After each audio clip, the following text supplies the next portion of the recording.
Bom, vamos continuar a aula. Agora nós vamos falar sobre a estratégia de conservação in situ. Então, o que é a conservação in situ? A melhor definição para a conservação in situ é a da Convenção da Diversidade Biológica, que se refere à conservação de espécies ou partes destas, né, que pode ser sementes, recursos genéticos, fora do habitat natural de ocorrência. Também pode ser definido pela manutenção artificial sob supervisão humana.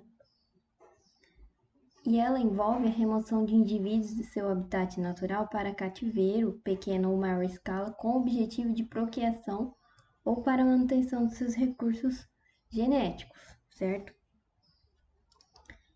Então, resumindo, a conservação in situ é a conservação tanto de plantas, sementes, de animais fora do seu habitat original, para garantir ou a conservação do seu recurso genético ou a conservação da espécie. Então, quais são os objetivos principais? É prover suporte para a sobrevivência das espécies em ambiente natural, através de estudos, né? Ela poder retornar ao seu ambiente de origem. Então, ela pode ser complementar à conservação in situ, dando suporte para a recuperação de espécies. Ela também pode ser usada, né, em estratégias de crise, né, em ambientes que estão sofrendo grande perda do seu habitat. Então, ela pode ajudar a restituir espécies e indivíduos ao habitat natural. E ela pode ser usada quando as populações selvagens, elas já sofreram extinção e ela não existe mais no habitat natural. Então, ela é a única opção é manter a espécie em estruturas in situ. Onde é realizada essa conservação in situ? Né? Ela pode ser realizada em fauna, no caso da fauna, em zoológicos e aquários, em criadores científicos, né?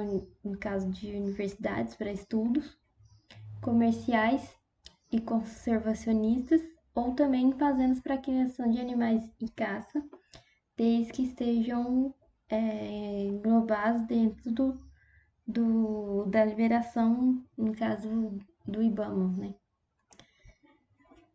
No caso da conservação in situ da flora, é feita em jardins botânicos, arboretos, bancos de sementes, bancos de germoplasma e também em herbários. Só que aqui no caso, são mais exemplos de espécimes mais pela classificação taxonômica. Então, a união desses centros de conservação in situ, elas são importantes para programas integrados e abrangentes de conservação. Em várias combinações, né, zoológicos, jardins botânicos, né, bancos de sementes e jardins botânicos, esses centros podem conservar estoques de animais silvestres ou domesticados, como, por exemplo, de plantas, fungos e micro-organismos. Por que realizar?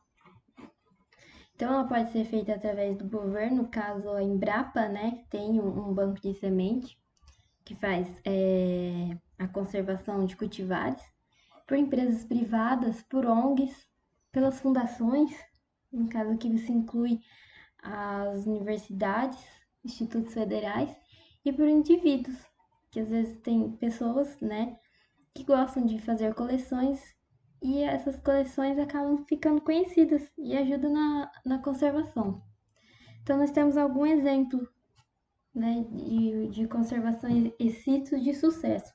Por exemplo, o Zoológico de São Paulo começou a trabalhar na reprodução em cativeiro do mico-leão preto, né, que tem um exemplo. Ela é uma espécie endêmica da Mata Atlântica do estado de São Paulo, é classificada como criticamente em perigo na natureza. E a população nas áreas de ocorrência, ela é estimada de 1.500 a 2.000 indivíduos. Só que, nesse caso, a reprodução dessa espécie em cativeiro é preocupante. Então, Por quê? Porque além de ser poucos exemplares, esses animais em zoológico eles não se reproduzem facilmente, né? Eles têm uma maior taxa de reprodução né, foi encontrada na população que é mantida pelo Zoo de São Paulo. Então, a partir da colaboração com a Universidade Federal de São Carlos e o Instituto de Pesquisa Ecológica, eles fundaram, em 1º de novembro de 2015, o Centro de Conservação da Fauna Silvestre do Zoo, né? Qual que era, aqui no caso, eles uniram os esforços de conservação in situ e a ex situ, né? Para poder estudar os dados sobre a área de vida, a alimentação, a genética e o comportamento desses indivíduos que habitam a floresta, né? Que no caso é o centro de conservação, no intuito de contribuir para a continuidade da espécie. E no caso, esses dados dessas espécies que vivem in situ, eles contribuem para auxiliar a viabilidade da reprodução em cativeiro, no caso, na categoria de conservação ex situ. Os criadores, todos precisam ser autorizados pelo IBAMA, né? Pode ser de uma pessoa física ou jurídica. Ele tem que ser vinculado aos planos de manejo reconhecidos, coordenados e autorizados pelo órgão ambiental competente. No caso, no Brasil, IBAMA, ou o órgão estadual, no caso do Mato Grosso do Sul e Maçu. E eles são autorizados com a finalidade de criar, recriar, reproduzir e manter espécies da fauna silvestre nativa em cativeiro, no caso, para poder subsidiar, né, programas de conservação. Então, eles podem ser de âmbito comercial, né, no caso de aves e outros animais de estimação, e conservacionista, no caso de fundações, indivíduos ou famílias. Os jardins botânicos, eles têm a finalidade é mais voltado para a conservação da flora. E existem, né? Esse dado aqui, ele foi a última vez levantado pela Inglaterra. Existem cerca de 1.700 no mundo. E no Brasil, existem cerca de 36, tanto entre particulares e público. No Brasil, um dos mais conhecidos é o de São Paulo, Curitiba e Rio de Janeiro. Então, a função deles a maioria das vezes, como se fala em bancos de sementes, né, é feito a conservação em jardins botânicos. Então, os bancos de sementes são utilizados para guardar a variedade de plantas, em especial os cultivares, né? No caso do Brasil, é a Embrapa que faz esse trabalho, e também, frequentemente, os bancos de germoplasma, né? Os bancos de plasma, são unidades para conservar material genético de uso imediato ou com potencial de uso futuro, né? Não ocorrendo o descarte dos que não vão ser usados.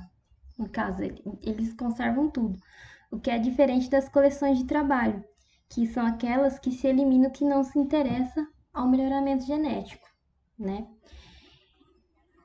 Aí, ela é dividida aqui, no caso, em vivo, que no em vivo ela faz a caracterização, né, frequente das espécies, né, onde feitos estudos, só que é uma conservação mais a curto prazo. E o in vitro, ele é a conservação de partes vegetais em meio de cultura de crescimento ou em criopreservação, que é a conservação em nitrogênio líquido a menos 196 graus, por longos prazos, podendo até mesmo ficar longe do local de trabalho do melhorista, da pessoa que está trabalhando, do pesquisador. Então, nessa temperatura, ele garante que não vai perder os componentes genéticos e é capaz de manter a diversidade e a variabilidade genética para uso futuro, né? Então, há muitos exemplos, né? Por exemplo, os públicos já estão sendo feitos esses bancos de germoplasmas no IF. Por exemplo, em Nova Andradina, eles têm um laboratório de sementes, eles já começaram a fazer. Por enquanto, agora é mais voltado a cultivares, mas também já fazem conservação de espécimes nativas, a Exalc, a Embrapa, né? E os privados que é o Copersucar, por exemplo. E nós temos o Banco de Germoplasma do Futuro, né? Ele guarda a variabilidade de produtos agrícolas para nos resguardar de ameaças de mudanças climáticas, garantir a segurança alimentar, né? Então, houve essa necessidade. Na verdade, tinha vários bancos em diversos países, só que com o decorrer do tempo eles foram destruídos, né? Com incêndios, guerras. O mais famoso hoje é o que está situado numa ilha na Noruega, a 1.000 quilômetros do Polo Norte. Ele é a 160 metros de profundidade no gelo, né? E mesmo que haja um derretimento, ele tem uma tecnologia que ele vai manter esse material a seco, mesmo que haja derretimento dessas calotas polares. Então aqui ele tem material do mundo inteiro, está guardando esse germoplasma. Caso a gente sofrer aí uma drástica mudança, poderá ser feito um melhoramento genético dessas espécies para que possa garantir a nossa alimentação. E nós temos a estratégia de conservação in situ, que é uma conservação da manutenção da diversidade biológica em seu ambiente de origem, né? O exemplo disso são as unidades de conservação. Enquanto na in situ eu tiro dependendo da situação, eu tiro o espécime do seu local de origem e levo para outro lugar para garantir a conservação, na in situ eu deixo, eu uso, no caso aqui, para ficar mais fácil para entender, eu uso espécies bandeiras que causam a sensibilidade nas pessoas para proteger toda uma cadeia, né? Essa é a função das unidades de conservação. Então, aqui no exemplo que eu trouxe aqui, ó, o Parna do Pantanal Mato Grossense. Na verdade, eu procurei daqui do nosso estado, mas só que lá no site do IBAMA não tinha as espécies que eles, ó, as listas de espécies ameaçadas que é protegida nessa unidade de conservação. Então, aqui são 1, 2, 3, 4, 5, 6, 7, 8, 9 espécies. E junto com elas, todos os outros processos que envolvem estão sendo protegidos.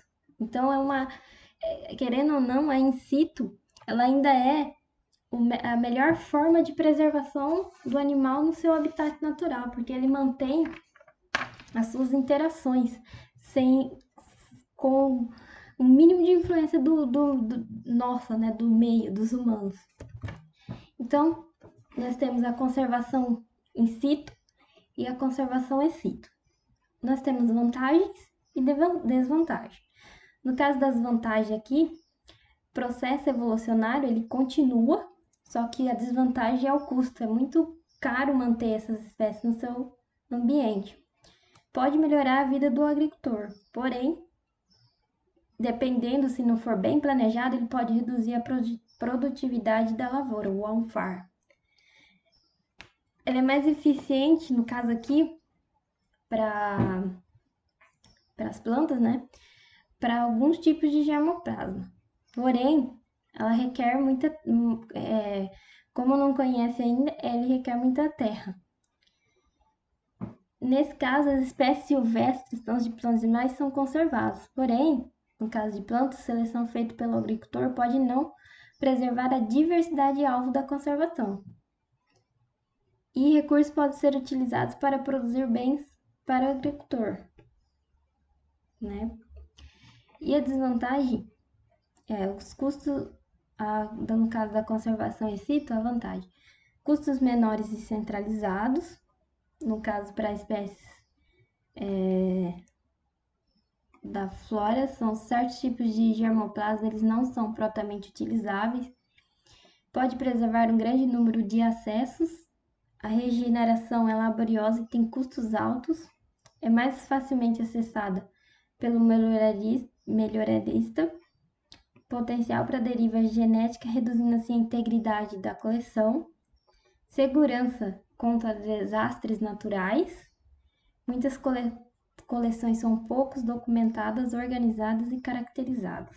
Ainda temos o grande problema de não conhecer tudo que temos. Nesse caso, é uma desvantagem para a conservação in situ. Se eu não conheço a espécie lá no seu ambiente de origem, como é que eu vou saber, né, como ela se comportaria no in situ? Né? Como que eu vou ter um melhor manejo dessa espécie em cativeiro, né? E a vantagem, no caso, para a coleção, é o melhor manejo da coleção.